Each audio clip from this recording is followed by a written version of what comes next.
আসসালামু আলাইকুম বন্ধুরা, আমি হুসনারা বিউটি আপনাদের সামনে আজকে আবার হাজির হলাম আরেকটা রান্নার ভিডিও নিয়ে। আমি এতদিন আপনাদের সামনে কখনো ডেজার্ট আইটেম নিয়ে আসি নাই। আজকে আমি নিয়ে আসছি, আমি রান্না করব পায়েস। আমি এখানে 3 কেজি দুধ চুলায় দিয়েছি। দুধটা বলক আসলে একটু জাল হবে। আর এদিকে নিয়েছি আমি পোলার চাল 1 পটের মতো, আর কি 1 পটের চেয়ে একটু কম। তো জাল হতে থাকুক। আমি এটার মধ্যে কোনো কিছুই দিব না, কোনো মশলা দিব না, শুধু চিনি আর চালটা দিব। সাথে আর একটু বাদাম ভাজা দিব, একটু কিশমিশ দিব। তো আসুন রান্না করি।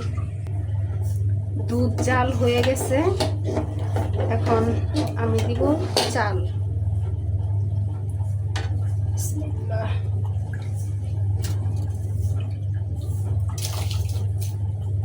আমি 3 কেজি দুধকে 2.5 কেজির মতো করেছি।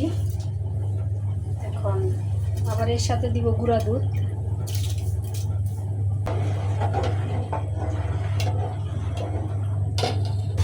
চালটা সিদ্ধ হয়ে গেছে, এখন আমি অ্যাড করব চিনি।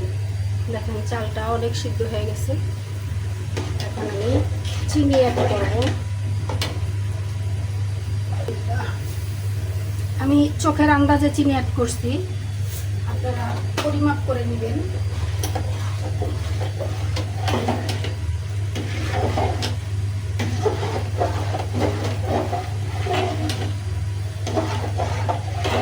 যেহেতু চিনিটা দিলে পায়েসটা কিন্তু একটু কালচে কালচে হয়ে যায়, সেই ক্ষেত্রে আমি এখন দিব গুঁড়া দুধ।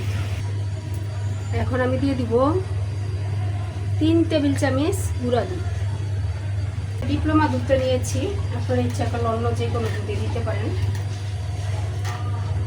গুলিয়ে না এলে দলা দলা থাকবে, ভালো লাগবে না দেখতে।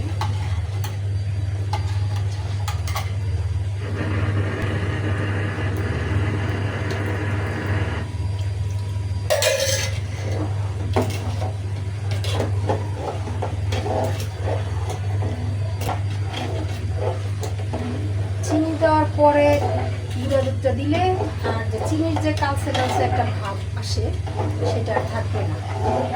এই জন্য আমি চিনি দেওয়ার পরে গুঁড়া দুধটা দিই। এখন আমি বাদামটা ভেজে বাদাম দিব। আমি আরেক চুলায় কয়টা বাদাম ভেজে নিব। দিচ্ছি কয়েকটা বাদাম।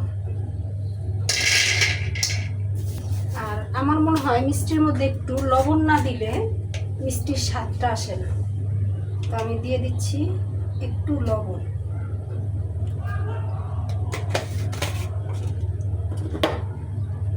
অনেকে লবণ দিয়ে খেতে চান না, যার যার এটা নিজস্ব মতামত, কিন্তু আমার কাছে মনে হয় একটু লবণ না দিলে মিষ্টির স্বাদটা পুরো লাগে না। দিয়ে দিচ্ছি বাদাম ভেজে একটু আদা ভাঙা করে নিয়েছি এটা।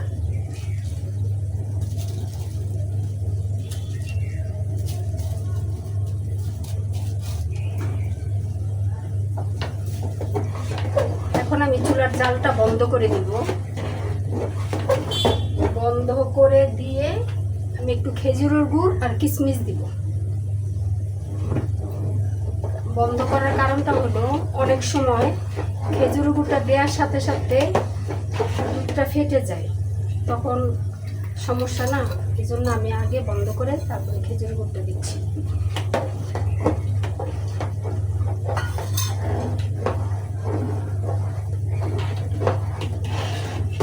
তো পায়েসটা এতক্ষণ আমার সাথে থেকে ধৈর্য ধরে পায়েসটা রান্না দেখার জন্য সবাইকে ধন্যবাদ।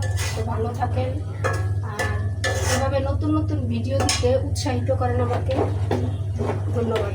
আল্লাহ হাফেজ।